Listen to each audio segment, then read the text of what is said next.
नमस्कार दोस्तों, आदर्श technical classes dosa में आपका हार्दिक स्वागत है। कैसे हो दोस्तों? आशा करता हूँ सभी ठीक होंगे, सभी मस्त मजे में होंगे और सभी को राम राम दोस्तों। जी हाँ दोस्तों, यहाँ पर एक मास्टर कैप्सूल में आपका बहुत बहुत स्वागत है। और यहाँ पर आज मास्टर कैप्सूल रहेगा 25 नंबर का दोस्तों। जी हाँ, और अभी तक आपने चॉइस नहीं देखे हैं तो प्लेलिस्ट में जाकर के दोस्तों वहां पे देख सकते हो आसानी से। और आज का जो मास्टर कैप्सूल रहेगा बहुत ही ज्यादा यूनिक रहेगा।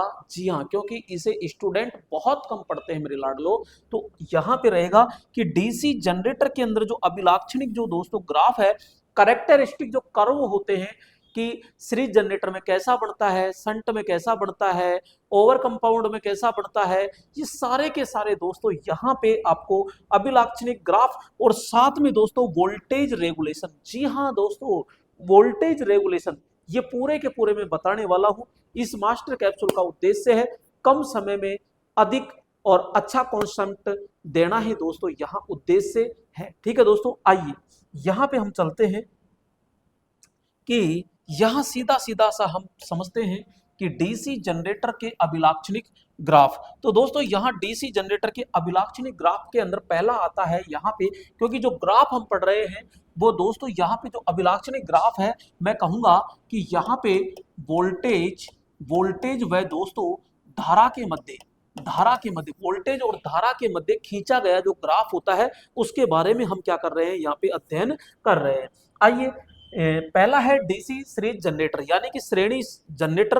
और श्रेणी जनरेटर के अंदर दोस्तों वोल्टेज जो ग्राफ देखने को आपको मिलेगा, और ये ग्राफ दोस्तों इस प्रकार से मिलेगा। यहाँ पे तो 0 पॉइंट होगा और यहाँ पर मेरे दोस्तों ये हो जाएगा, यहाँ पे मैं बात करूंगा लोड धारा, तो यहाँ पे IL। तो यहाँ से दोस्तों आपका टर्मिनल वोल्टेज भी होता है और ये EMF भी होता है। तो यहाँ पे ये इस प्रकार से, और ये तो हो गया आपका आर्मेचर के द्वारा उत्पन्न ईएमएफ, और ये हो गया दोस्तों टर्मिनल वोल्टेज।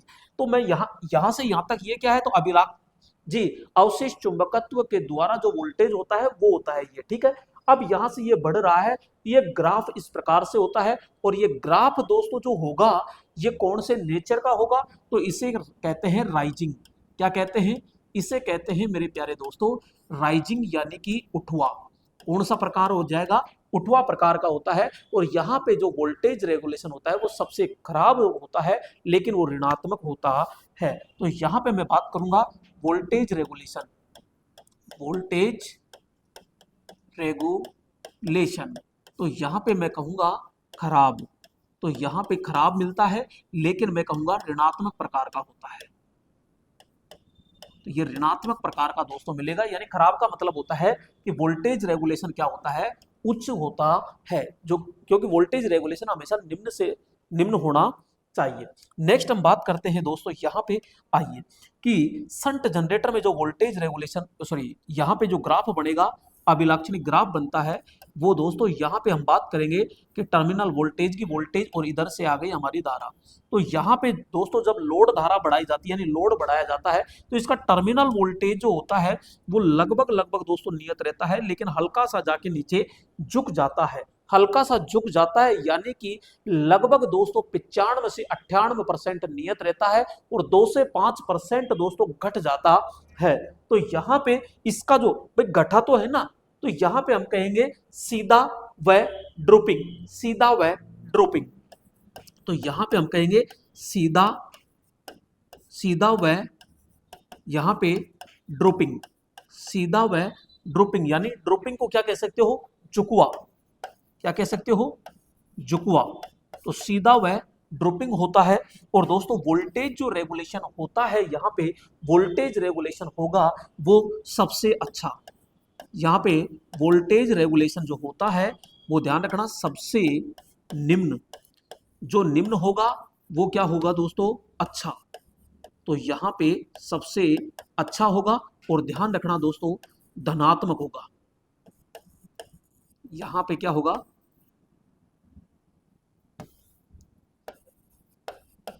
धनात्मक। ठीक है, तो यहाँ धनात्मक होता है वोल्टेज रेगुलेशन। तो ये दो चीज समझ में आई आपको। नेक्स्ट आगे चलते हैं इसी प्रकार।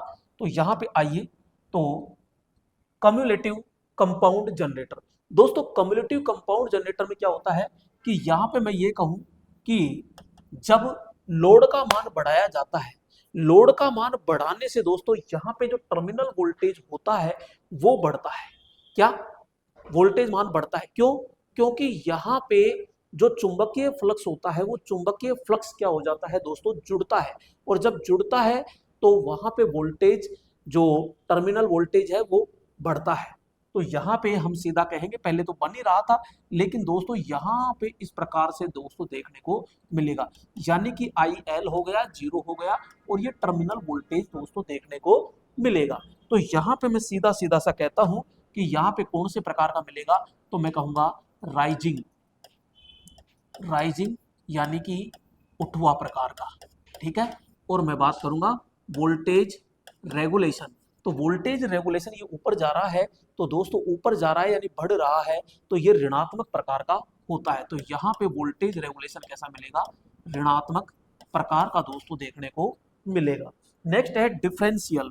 डिफरेंशियल के अंदर दोस्तों यहाँ पे लोड बढ़ाने पर जो ग्राफ बनता है, क्योंकि लोड बढ़ाने पर दोस्तों आई एल और यहाँ पे टर्मिनल वोल्टेज, तो लोड बढ़ाने पर दोस्तों यहाँ पे वोल्टेज घटेगा। जी हाँ, यहाँ पे इस प्रकार से दोस्तों घट जाता है। जी, क्या हो जाएगा? हाँ, लोड जैसे जैसे बढ़ाओगे वैसे वैसे दोस्तों इसमें घट जाता है। तो यहाँ पे हम कहेंगे ड्रूपिंग, यहाँ पे ड्रूपिंग। तो दोस्तों ये ड्रूपिंग प्रकार का होता है। और यहाँ पे मैं वोल्टेज रेगुलेशन की अगर बात करूं, तो वोल्टेज रेगुलेशन ड्रूपिंग है, तो यहाँ पे धनात्मक प्रकार का दोस्तों होता है। धनात्मक प्रकार का वोल्टेज रेगुलेशन कैसा मिल जाएगा, धनात्मक प्रकार का वोल्टेज रेगुलेशन दोस्तों देखने को मिलेगा। नेक्स्ट मैं बात करता हूं ओवर कंपाउंड। तो दोस्तों ओवर कंपाउंड के अंदर भी दोस्तों यहाँ पे लोड बढ़ाने पर, जी हाँ, लोड बढ़ाने पर दोस्तों यहाँ पे जो वोल्टेज रेगुलेशन है वो क्या मिलता है, बढ़ता है। तो यहाँ पे वोल्टेज रेगुलेशन, जी हाँ, वोल्टेज वोल्टेज टर्मिनल की बात है, तो ये लोड, तो दोस्तों लोड बढ़ाने पर इसमें टर्मिनल वोल्टेज बढ़ता है, तो ये भी क्या हो जाएगा, तो मैं कहूंगा उठवा, उठवा, उठवा यानी कि राइजिंग। तो ये राइजिंग और वोल्टेज रेगुलेशन यहाँ पे हो जाएगा ऋणात्मक प्रकार का, ऋणात्मक। तो ये ऋणात्मक प्रकार का दोस्तों होता है। फिर आता है अंडर। अंडर के अंदर दोस्तों क्या होता है, ये लोड धारा हो गया, जीरो हो गया, ये टर्मिनल वोल्टेज, टर्मिनल वोल्टेज। और टर्मिनल वोल्टेज के अंदर हम बात करते हैं कि इसमें लोड बढ़ाने पर दोस्तों घट जाता है, लोड बढ़ाने पर दोस्तों क्या हो जाता है, घट जाता है, यानी कि ये हो जाएगा दोस्तों ड्रूपिंग, ड्रूपिंग। तो ये ड्रूपिंग यानी कि ढलवा, यहाँ पे डलवा कह दो चाहे झुकवा कह दो, है ना, डलवा कह दो चाहे झुकवा कह दो। और यहाँ पे दोस्तों जो वोल्टेज रेगुलेशन होता है वो कौन सा मिल जाएगा, धनात्मक प्रकार का। तो यहाँ पे वोल्टेज रेगुलेशन क्या हो जाएगा, धनात्मक प्रकार का दोस्तों हो जाता है। लेवल कंपाउंड यानी फ्लैट। तो दोस्तों इसके अंदर ध्यान रखना कि जो लोड होता है वो लोड बढ़ाने पर लगभग क्या रहता है दोस्तों, नियत रहता है संट की तरह। तो यहाँ पे ये थोड़ा सा घट जाता है, तो यहाँ सीधा वह, यहाँ पे क्या कहेंगे, सीधा, तो हम कहेंगे सीधा वह, सीधा वह, सीधा वह झुकवा, सीधा वह झुकवा। ठीक है, यहाँ पे। और वोल्टेज रेगुलेशन की मैं बात करता हूं तो लगभग शून्य होता है, तो यहाँ थोड़ा सा नीचे झुक जाएगा, तो ये ड्रूपिंग यानी निम्न। वोल्टेज रेगुलेशन इसका जो होगा दोस्तों, वोल्टेज रेगुलेशन कैसा मिलेगा, झुकवा यानी धनात्मक, तो निम्न धनात्मक, निम्न